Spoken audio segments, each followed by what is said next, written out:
I just read now that for every Christian killed in the northern Nigeria, 1,000 Muslims have already been killed by these same terrorists.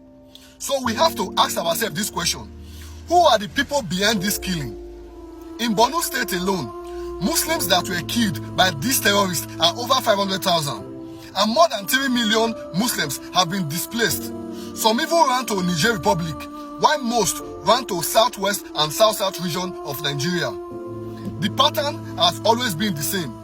They try to use religion and caste to destabilize Nigeria and Africa. This isn't about Muslims killing Christians, you understand? There's an agenda to turn northern Nigeria to Congo so they can keep looting our mineral resources. A lot of narratives in the Western media wrongly framing this crisis in Nigeria as purely Muslims attacking Christians, which we know is a lie. Those era of using religion to divide us in Nigeria is long gone. We are wiser now.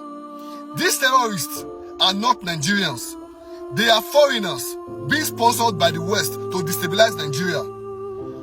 God bless Africa. God bless Nigeria. Peace.